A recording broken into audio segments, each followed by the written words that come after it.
what to write about. Trying to figure out what it's all about. Existentialist. Am I worth anything or just a scout? I don't know. I don't know.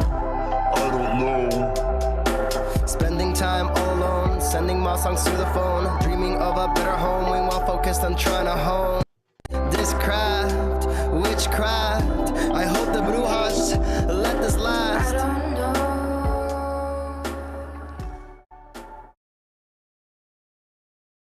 That was the great sounds of Watts with Outside on WNHHLP 103.5 FM New Haven. Myself, Prestige, with my partner in crime, Long Island raised, Elm City made, EZ BlueZ is in the building. EZ BlueZ, you're better with introductions more than me. Who do we have with us today on Behind the Brand? Ladies and gentlemen, they say for the next generation to rise, you must stand on the shoulders of giants. I can honestly tell you today, Prestige and I would not be here without our next guest. I can honestly tell you, New Haven would not have such an incredible line, not only to what is going on, but the culture itself, if not for our guest. This man has been slaying it in journalism for 30 years. This man has co-written 40 years, co-written an incredible book that I want you all, we're going to talk about it later on in the show, give it a little bit more time on it, but I definitely want you to go get it. I am looking forward to reading it myself. I want you to put your hands together, not if you're driving. If you're driving, you keep your hands at 10 and 2 because we're responsible. But mentally, put your hands together for the amazing Paul Bass. Brother, thank you so much for everything you do, and thank you for coming on our show today.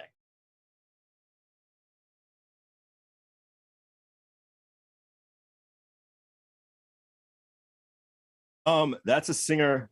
Wata. That's his name. It's pronounced Wata, but spelled Joata. He's an independent artist from New Haven. Ooh. Yeah. It was organically. The funny part about that track, it organically came to us because I think Harry had a hip hop track at first, but then it really like blend well with the program. So as soon as that track came on, instantly, I think for like 2 years plus now, we just been rocking it. Yeah. Yeah. Oh, nice.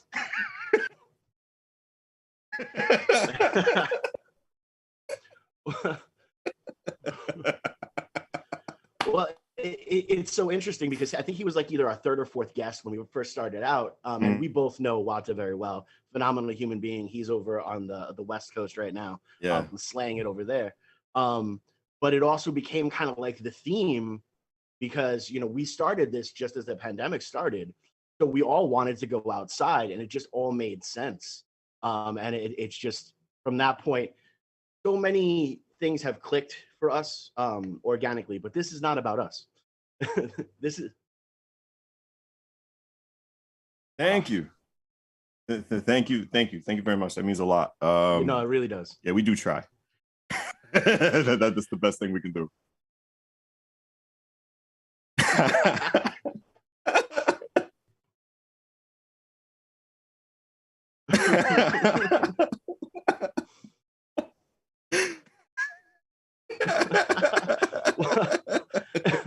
It's so interesting because everyone that we've shown it to, and at the time I was working at a particular place, and I showed it to my boss, and he's like, "Man, if you're gonna do that, you got to be in normal clothes and then a suit." I was like, "Bro, that's me in Prestige." He's like, "Oh my God, I didn't notice. My bad. I apologize."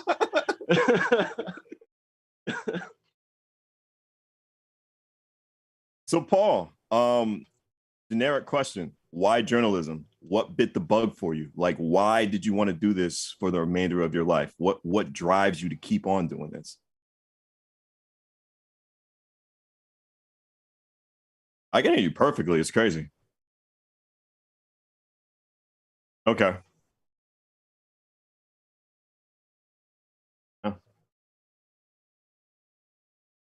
Nothing but like do newspapers and reporting. Wow. And I was kind of a miserable teenager, but they let me write articles at the local Gannett Daily where I was growing up. So like I was in heaven. They couldn't kick me out. They thought they were gonna, my family was going to be mad at them because like I never left the place. And I just loved doing news reporting. I love talking to people. I'm kind of shy when I'm not a reporter. So when you're a reporter, you got a notebook. It's like a passport. You get to talk to anybody and find out anything. And I love writing, and I really enjoy radio. So when I was 8 years old, my mother was dying of brain cancer. And back there, they didn't let kids into the room because they thought they couldn't handle it at a hospital. And I was really pissed because, like, I wanted to say goodbye to my mother when I was 8 years old. So I had a little newspaper I put out. I interviewed the nurses about what the hospital was like. And I remember the piece of paper writing it on. I realized that, like, I always think back to that because I always think about how reporting was sort of the way I've navigated life. That's awesome. Okay. That's a great way to look at it. It really is. I know it's a heavy story to start. Sorry. Lisa Cross, I think they fixed it, by the way. We've been heavier, trust. Yeah. Some people. And that was back in 1968, back when people didn't know anything about kids. Yeah. It's all right. It's 2020. People still don't know anything about it. And that's coming from a parent who swears I have no idea what I'm doing. But it's so interesting because I love the fact that you talk about, having that notebook. It gives you that passport, and that is something that for all those that are really want to get into this industry and go through, it's so true. Prestige and I have been able to walk into many places just by saying, but like, oh, we're just checking out. We're trying to link with the artist to try to get them on the show. People will literally part the sea to let people get through, and it's amazing how many people really want their story told. Yeah, and it's legit. And it's like, and you learn at some point what you think isn't so important. It's not like what you think is left out of the deal because you're having a conversation with people. You can't pretend you're a robot. You don't think it's good if a building falls down on somebody or someone steals money, or you think it's great someone's got a cool act. But the story's really the other person. Like, you really do want to know the other person. You want people to find out what they're up to and where they're coming from. And it's a honor to be able to hear what people tell you and let other people meet with people who are doing cool stuff in their community. It's a blessing. I never get tired of it. I'm 62. 62 years strong, man. From what I learned in broadcasting school, Paul, and maybe you can agree to this or not, do you believe forgiveness is the best form of broadcast? Because when you're a reporter, like, you just have to go out there, because like I see you on your bike, I see you like going in the scene. It's crazy. You're like one of the most active reporters that I know. Just before I even got into radio in New Haven, just always there. Like, I heard of the New Haven Independent, but like as soon when I got into radio, I really heard of the New Haven Independent. I heard how much of those reporters are really active within the city of New Haven, just walking into an area, just like trying to find like the inside questions within the city, because you tell the stories sometimes that people really don't get on like a local access, well, not local access, well, I can't say that, like a Channel 8 or like a NBC News. Like, you really get the in-depth stories when it comes to the city of New Haven, which really separates you guys from the pack. So do you believe forgiveness is the best form of just like going out there for reporting, just going out there like, oh, I'm sorry, I didn't mean to, I just wanted to get the story out there, instead of just asking just to go? So I guess I don't understand the question. I'm sorry, Preston. Do you mean, are you supposed to lead off by saying I'm sorry before you ask someone a question? No. I think believe Easy the knows what I'm talking proverb. about. I got you. Yeah. I got you, PA. I believe the proverb he's trying to say is, it's better to ask for forgiveness than permission when it comes down to reporting. Thank you. That's what I was trying to say. I apologize, Paul. No, don't apologize. It's beyond my knowledge level. I wasn't familiar with that. I mean, I always tell people, do neither. Just go up there, be an open person. Right. Take out your notebook so they see you're not trying to do it and run around and be sneaky. But, just start asking the question. Introduce yourself. Don't ask permission and don't apologize, but don't push. People are in charge of their own story, unless they're like a politician who's doing this and asking you to cover them and trying to manipulate you. If you're most people you deal with in the world, they got a story telling. It's up to them whether to tell it. You don't want to introduce the idea to them that they shouldn't tell it. But you also don't want to be sneaky and act like you're being too slick, because then people aren't stupid. They know you're doing that. You just got to be a real person. So what I always tell reporters, you just got to be open. We're there to be open. We're not there to win an argument. We're not there to pretend we're not interested or going to have any tough questions to ask. But we'd like to know. And we're here. And we have some questions for you. then if you don't want to answer them, that's fine. But we don't apologize for asking, because I don't think there's anything to apologize for. That's a great way to look at it. Definitely is. But I have a feeling there's something more to what you're saying that I'm ignorant about. I have a feeling there's something to do with broadcasting. Well, it's not really nothing actually to do with ignorance. I think what Pete was trying to get at is you need to somewhat be fearless when you get into this industry, and for those that are trying to get into this industry, it takes a lot to walk up to somebody. And it takes a lot to ask them for their story. It does.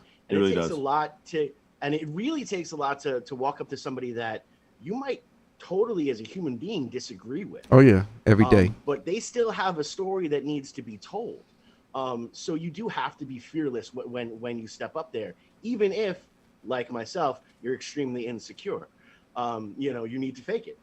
Well, you don't need to fake it, because I'm insecure too. So the first thing to be realized is you're no better than anybody else. So like one of my favorite people in town I deal with, I also thought was the most corrupt person I ever wrote about. So I'd write stories. He lost a couple jobs. He'd get pissed. We'd see each other in Stop and Shop. We'd talk about assault level. It's like they're human beings. And I never felt that I was any better than this person. And I honestly believe that. So what I always tell people is like the diving board, you're stepping into the ocean or a pool and it's cold. The first time you go in, you kind of shiver a little bit. You're not sure about going in. Once you're in, you're fine. You just got to go in. And the other thing I learned from an editor I used to work with at the Advocate chain, which was an alternative weekly chain, is that being a good reporter is being a good person. I haven't always lived up to that, but I think that if you treat people right, and that doesn't mean pretending you don't have a tough question or you don't want to ask about the money they stole, but just treat people right. Like you want to treat you'll do better reporting over time, because we're not hit and run reporters. We're around one community for a long time. I've covered New Haven for over 40 years. People are going to see you the next day.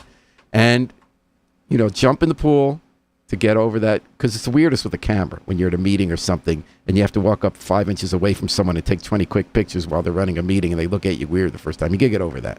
Or you gotta, someone might not be happy that you ask them a question. You gotta get over that. But after you do it once, you're fine.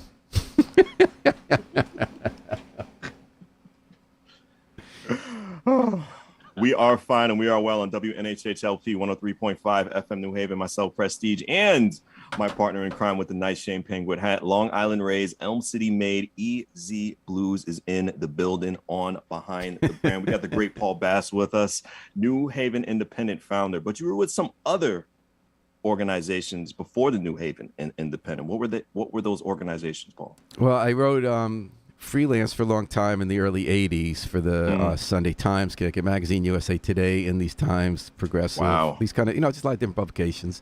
Then I wrote, the New Haven Independent was a print weekly in the late 80s, and then I worked for something called the New Haven Advocate, which was an alternative weekly, kind of like the Village Voice. Every city used to have them. Then they got real greedy, and the internet came. They didn't notice, so now they're all out of business. They used to make tons of money on like 1-800-SEX ads, and then came Craigslist. There was no reason anymore. But we'd have good articles in the front, It's like I worked there for 15 years and took off to write the book because some big corporations are buying up all the alternative weeklies for way too much money, and then they lost all their money because they didn't have the DNA of questioning authority and looking at things unconventionally. So I didn't want to go back. So in 2005 is when the Independent started online, nonprofit. How hard was it just starting up on your own? I wasn't sure what to do because people weren't reading local news on the internet yet.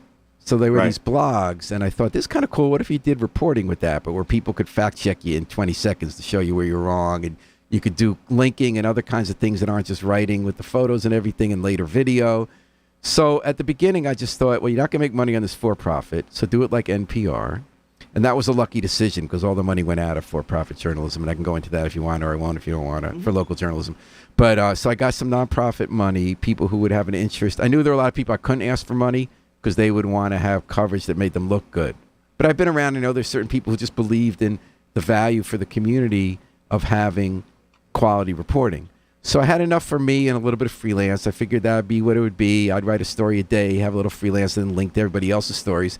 And I used to have to sit with people in government and say, hey, I took a picture yesterday. Turn on that computer. Now point it over here. That's your picture. Remember I talked to you? There you are, right there.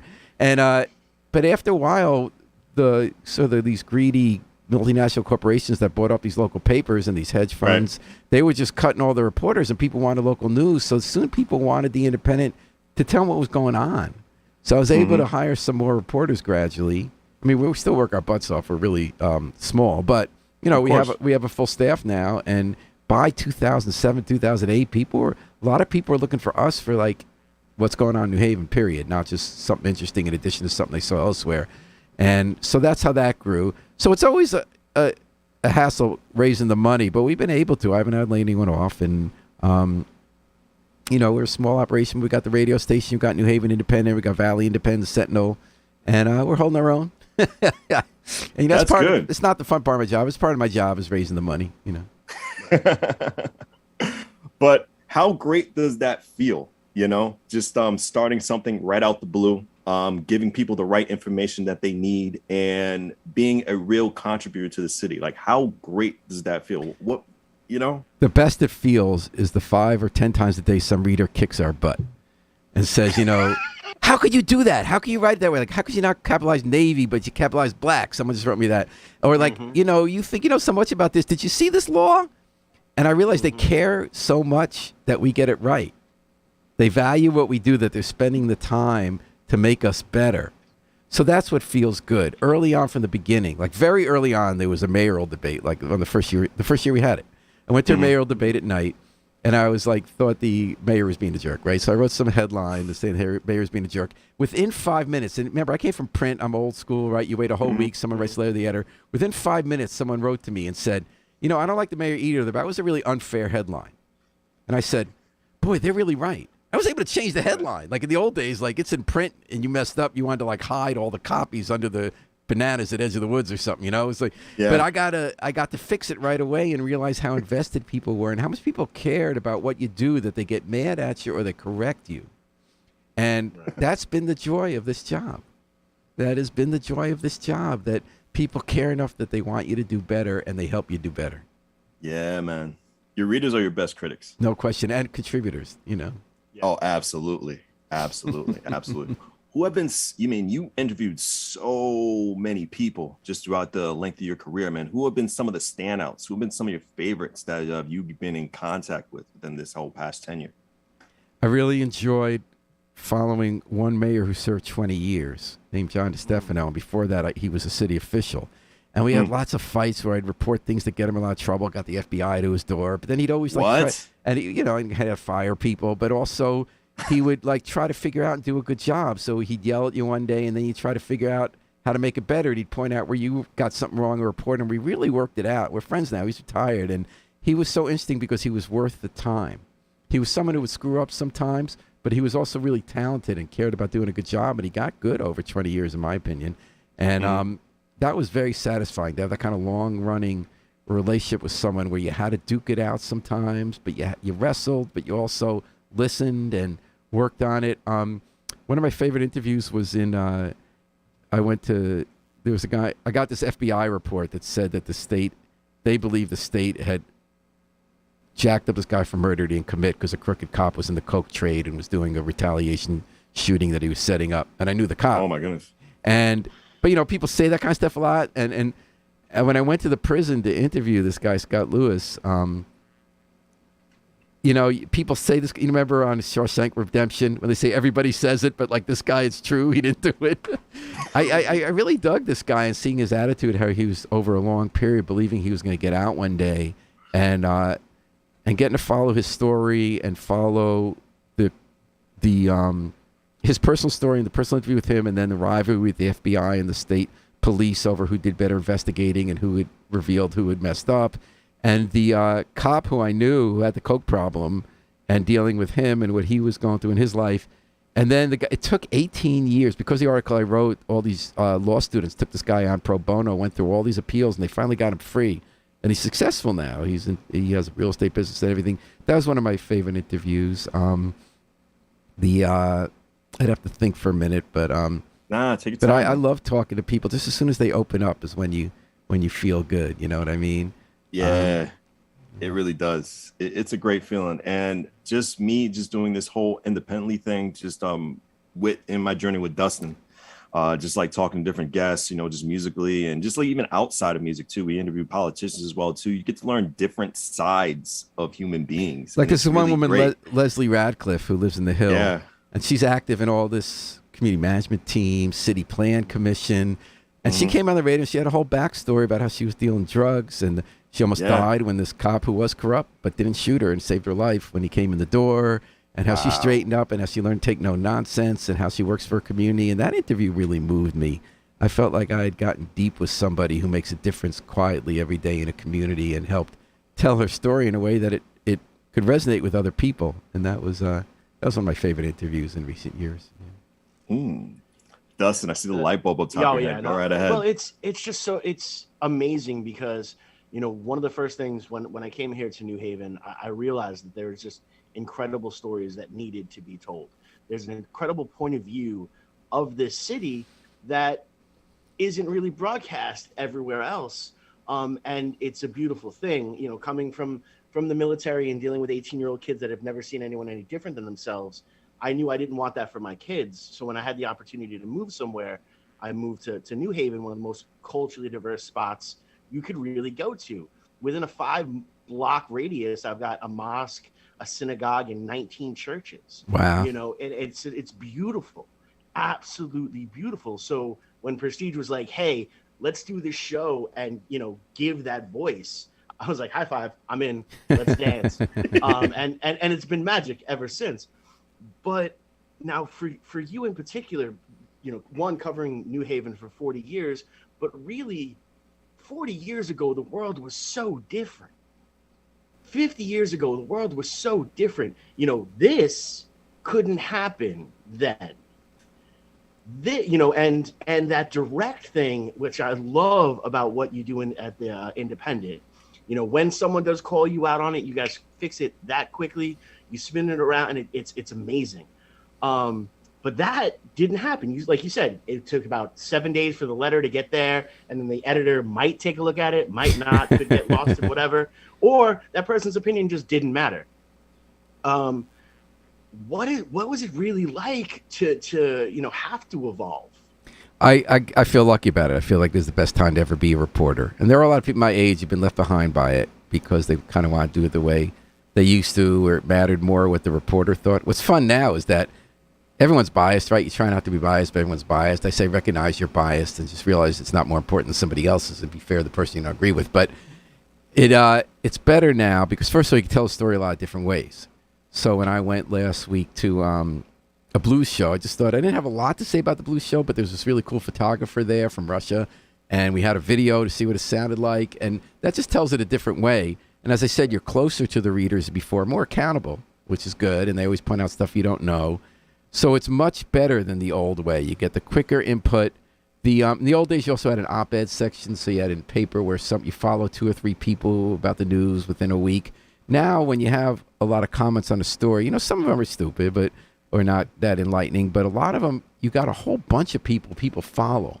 They kind of know that 3/5 comes from this interesting nationalist, humorous perspective. You got 1644, who's really knows the law and is kind of conservative, and you got you got like 10 or 12 people you kind of can see how they weigh in on something with some base of knowledge and different life experiences, which enriches the journalism. So it would be tough for people like me to go back when you're in print, because then you can't fix your mistakes. You get kind of lazy that you can kind of fix those mistakes. This morning I actually had a story where I had written some questions into the reporter that I was editing in all caps, saying, can you explain this further? You can get their last name. And I screwed up this morning, and it went online like that. And one of my other editors here saw it right away and fixed it. So if we were in print and that went in, you would just want to hide your face under the ground for a whole week. But that was only a 20-second problem. So overall, it's been much more exciting. It makes me enjoy the job better. I love working with the younger reporters because the next generation is so much better than we were. The young people I'm working with are so much smarter, so much more mature, so much more sophisticated than I was. They're fairer. So it's just kind of fun working with them. I can't think of anything. I used to like sometimes when I could think a little more. So when I was at that weekly paper, I would sometimes spend a few weeks on an article, write 10,000 words instead of like now you write 800 words, you do 5 stories and lead up to it. And, I definitely enjoy doing the one piece that's in depth rather than doing it as a series of pieces that add up. But that's the only thing I miss. I don't miss it that much. I don't miss the old reporting. I loved it. I have great memories of coming up in the business when people cared about print more, when you took longer till stuff got out, where the fewer people were weighing in. I don't miss that part. And where we had to learn how to do things. You're a reporter now. You're coming up. You got to know how to use a camera. Got to know how to use a computer. We used to have photographers come with us on our stories. Right? We didn't take the pictures. We didn't take the video. That's right. And That's it's right. cool to learn that. So I suck at it compared to the younger people at The Independent, but it's fun.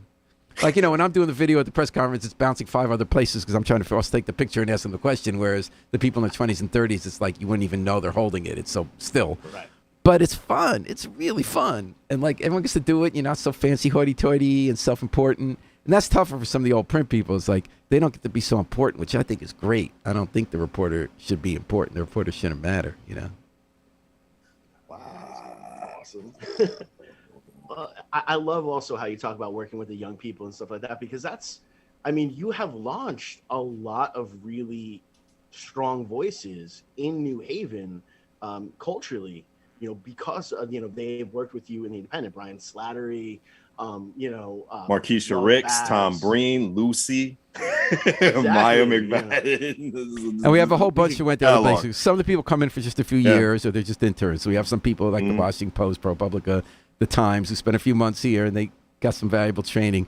But I love, and that's fun, but I love the people who stay, like Maya McFadden and Tom Breen, and Melissa Bailey was here 8.5 years, and Markeisha's become such a part of New Haven, even though she left New Haven, The Independent, after a bunch of years. Yeah, and that's the most rewarding part of the job. Yeah. I didn't know when I started this would be that kind of institution. I thought it was going to be a person. I thought it was going to be me writing some articles, getting a little help, linking to everybody else. I didn't foresee how much. I kind of knew from the beginning that the modern newsroom was changing. You used to have a radio station, a TV station, a print paper. They were all separate. They're all different. They told things different ways. And you still have technically those divisions. But in truth, you have newsrooms. In truth, Channel 8, WTNH has a website that prints articles that actually more people see. The print newspaper is read more online. NPR is a radio station, but they're heard more on the podcast. And the same with us. We're a newsroom, and especially when we added the radio, that and I didn't know. I knew from the beginning that it was evolving that way, but it's not like I knew how everything was going to work out, and I didn't know the money was going to be there, even though we don't have tons of money to have a whole staff who can be a team, and everyone does really help each other here, which is great. And that's been rewarding. That's been fun. Yeah. Everything's all into one now. Everything's online. It's crazy, but I love it. I remember the first time I went into the New Haven Independent. It was crazy. Everybody was running around. That was the fastest I ever saw Tom Breen run. Oh, he's fast. He takes like 3 stairs at a time. Yeah. Yo, I saw Tom Breen 2 months ago. And I thought I was gonna have a conversation with him, but I took it to heart for 2 seconds, but I can tell because he had his phone and his notepad out. He was doing a story. So it was like a 2-second conversation. He was like, hi, and you just sprinted down on Whaley. I don't know where he was going. 5 places probably. That guy does we have a theory that he's Hermione and Harry Potter. He can be 2 places at once. Or when they started doing the synth bands that had the keyboards that were acoustic and the synth that he has with left hand he writes an article on one keyboard and his right hand he writes an article on another. That's our theories. We haven't gotten to the bottom of the story yet. Yeah. I agree. I will take both as an answer. That's amazing.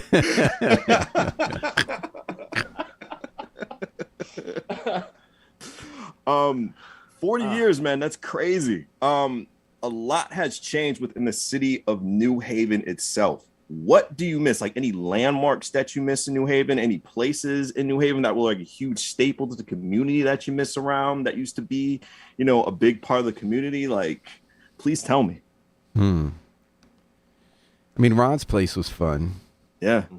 That going out in 1980. I didn't go there at the time. Wow. I really liked it. That was before my time. Or 81. They raided that. I was there the night they raided it, but I left, unfortunately, before the raid happened. That was a punk club.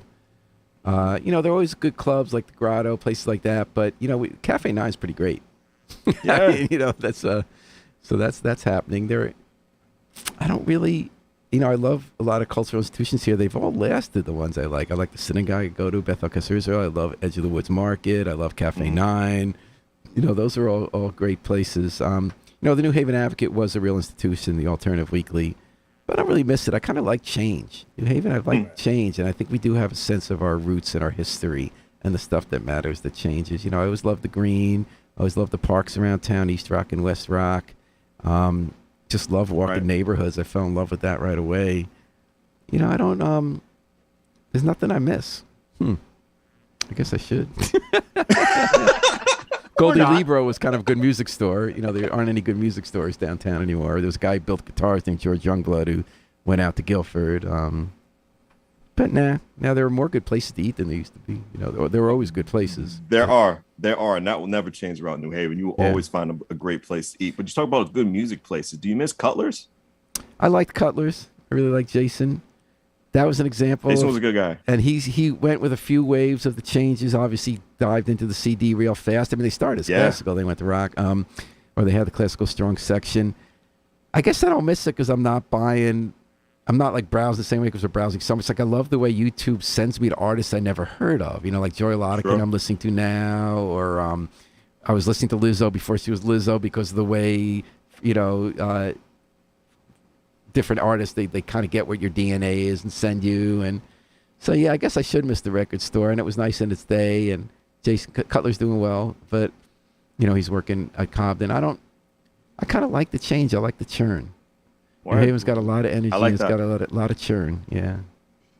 Most people aren't really comfortable with change. I'm happy you like to, keep up with everything and keep up with what you're doing so well. I like to have my pot of tea, green tea in the morning, and I like taking my walks. But it keeps it interesting to change, especially journalism and the culture. New Haven's really thriving. Like, I loved it from the beginning. It was such a cool place. Like I knew I'd go 3 steps from my dorm and go to Toad's. That was incredibly, because they used to have all these great acts coming through, so New Haven was a cool place to begin with, but it has thrived a lot more in the sense there are more people trying out stuff. There's this whole civic culture that's outside established institutions, whether they do the Rock to Rock, which gets 1,000 people doing their bikes in all different ways, or you have the open studios that became 4 weeks from one day, where you have hundreds of artists who do stuff. Everybody I always say that every Yale student's a walking 501c3 nonprofit that's going to change the world, but everyone in town, whether or not they're elite or grassroots, they all have a vision of something they feel they can change. And New Haven's an interesting and sizable enough place that there are challenges and fun stuff happening, but it's not overwhelming like a big city. Within a week, you can meet Preston and Dustin. You can, bump into some politician. You could find someone who's doing some cool environmental thing in town, and you can jump right in and be part of it. That was always true about New Haven, and now it's 10 times as many people doing that. On WNHHLP 103.5 FM New Haven, myself, Prestige, and my partner in crime, Long Island Rays, Elm City made, EZ BlueZ is in the building. I'm loving this interview because I'm learning a lot. Easy, you talked about a book that Paul Bass did. Please continue.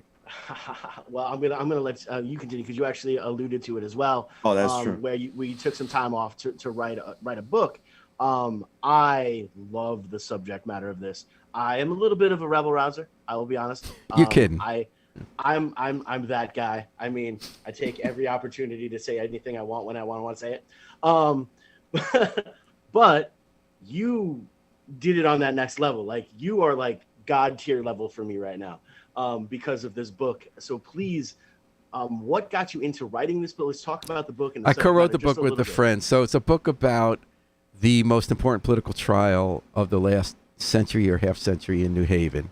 It's a Black Panther murder trial. The Black Panthers tortured and then killed a suspected informer who was pretty much the only person who wasn't an informer in the local party in 1969. They went on trial in 1970. The people who did it immediately were found guilty or confessed, but the FBI had a program called COINTELPRO, counterintelligence, trying to take down the Panthers and anyone they saw as, quote, a black messiah, meaning someone who was black and would say anything that made sense that would make people want to challenge the system. So they tried to get the heads of the party who had nothing to do with the murder, the electric chair, based on the murder. Ooh. So this became a big controversial murder trial. People came from all over the country. They wanted to burn down New Haven. They said Yale shut down. They had a big rally on the green. And then for some reason we didn't burn down. It just turned out to be a boring rally. People left. That was May 1st, 1970. National Guard had instructions that if they shot anyone and killed, they want to get in trouble. May 2nd, they killed 2 people in Jackson State University. No one got in trouble. May 4th, they killed 4 people at Ohio State. It didn't happen in New Haven. I believe there was a conspiracy between these people who spent all day trashing each other at night, wanted to make sure that Richard Nixon's government didn't blow up New Haven. And that was the Yale University, the New Haven police who were illegally wiretapping the Yaleys and the radicals, the Black Panthers who were denouncing them all day. They were secretly meeting on Hillhouse Avenue at night. including Bobby Seale, the head of the party, in jail, giving them a tape recording to make sure the city didn't blow. But in any case, when I was the first month, every 5 years on the anniversary of that May Day rally in 1970, I would find out another secret. Like once this guy I knew in Massachusetts said, hey, Dick Gregory got all these Freedom of Information files, like thousands of pages about the FBI, and it's all this stuff about New Haven, which I'm not going to do anything. Do you want to do anything with it? I said, sure. So he sent it to me. It turned out there were all these memos about how the agents could how to learn to talk black. It was like a hilarious Saturday Night Live routine about how to say, like, my man been wearing the threads or something. But for a pretty nefarious purpose, to write memos to make Black Panthers think that others were having sex with each other's girlfriends or being informers so they would kill each other, which is what happened here. I got all this. So one year I had all stuff about the FBI stuff. I knew a guy at Yale who told me about how when the group, the Weathermen, a radical white group, had plans to come blow up the city, with bombs, they picked that up on the illegal wiretaps. They actually contracted for a bus to drive them to the rally and then park the bus at a rest stop in rural Massachusetts, disable the bus, and have the driver get picked up. Found out that one year. I got to know the guy pretty well who committed the murder, named Warren Kimbrough. He was a Panther, New Haven, really great guy in New Haven. Got upset with the limits of liberalism and urban renewal, about it, got to a more radical perspective, how you bring change. Got up at the Panthers at the one moment when this was all happening, committed the murder, felt terrible about it, confessed, had the shortest murder trial because he was a model prisoner, and came out and created the most successful program in the country for people coming out of prison to turn around their lives. And the system that used to imprison him, the Department of Correction, was giving him millions of dollars to help people turn around their lives. And the trial itself was fascinating because there was this whole feminist undercurrent where the male Panthers turned on the female Panthers. And one of the big defendants was Erica Huggins to try to have her take the hit. And she had a feminist lawyer who stayed one step ahead of him. And then you had this judge they didn't want to have oversee the trial because he had a racist history. He had said racist stuff. And the president of Yale said, I don't think a black revolutionary can get a fair trial in America. But this judge became sympathetic to the Panthers because they were being railroaded. And he declared a mistrial and set them free. Ooh. So this was like, and also I got like, there was this, and also another thing I came across was because there was a mistrial, they didn't put the transcript of the trial, which is fascinating, in any state records. And he's dead now, but I found the court clerk who had typed the record and had it in his basement. I'm now giving that to Yale, and we also got a copy of the recording of the torture of the guy, and I put that online with Yale. So all this stuff came together. So when the big corporation was giving lobotomy the New Haven Advocate and I had to get out, I spent a year with my friend putting this all together because Warren Kimbrough committed the murder. Said, Paul, when are we going to do this book? I can't write the book. When are we going to do this book? So I did. I spent a year doing that book. And then came out, that was very satisfying. It's not a great book, to tell you the truth. If a better author would have done more with the book, it would have been a movie. It would have had pretty heavier conclusions. My one big conclusion was the truth matters. And the one thing that nobody cared about was the truth. The head of the FBI didn't care if what he was throwing at the Panthers was true because he thought he had the cause of stopping black revolutionaries. The white radicals who supported the Panthers didn't care that an innocent black man was murdered. And they said, the truth, they said the facts don't matter. Tom Hayden of SDS, Students Democratic Society, came in the New Haven Grain and said the facts don't matter. When the facts mattered a lot. Now, I wrote the book in 2005. It was before the whole modern, squishiness, truthiness thing was happening. But that was the one point I had. But it's actually not a great book. It's a book, I have real limits as an author. And I don't think, I wrote it fine. And for everyone here, it means a lot because we lived this in New Haven. And it means so much to us in New Haven. And someone had to tell the story and the information was powerful. But in the hands of a David Garrow or someone like that, it would have been quite a great book, but nobody else wrote it, so I wrote it. Now, Harry asks, did you write only one book? Yes. Okay. It's the agent keeps asking me to write other books, but I said, first of all, I have no brain space the end of the day doing The Independent, but I'm not that good at writing books. Like, I don't think you should write a book just because you can. You know what I mean? I think you got to have something to say. Like I had a lot I wanted to say about that story. Like this summed up so much I wrote about criminal justice, about ideological dishonesty, about something that happened that really mattered, about the possibilities of redemption. And I don't think anybody needs to hear anything else I have to say. I'd rather go out and do stories.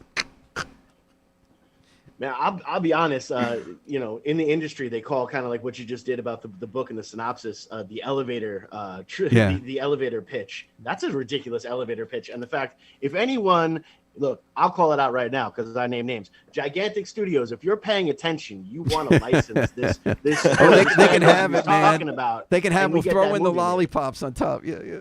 Yeah, I'm just saying, let's get a movie made.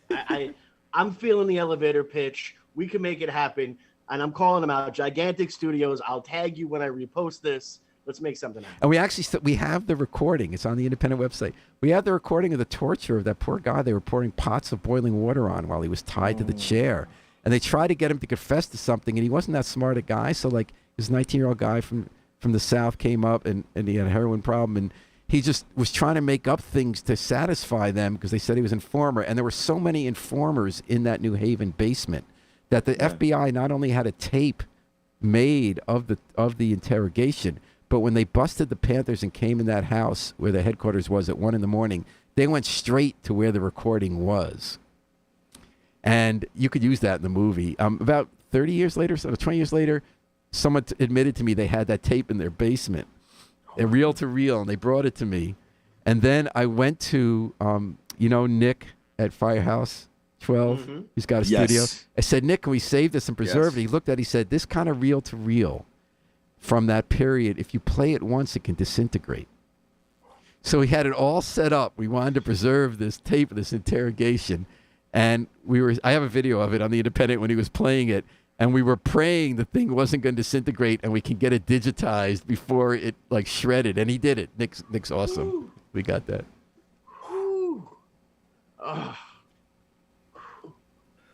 Now, since we're digging into history, this sparked up a question in my head. Where were you when Jim Morrison got arrested at Tools Place in New Haven? Oh, it was at the New Haven Arena. Oh, it doesn't exist anymore. Oh, it's at Grove and Orange. I have plausible deniability. I got an out. I have I was 10 years old, living in a white place, New York. But I was liking the Doors. Yeah.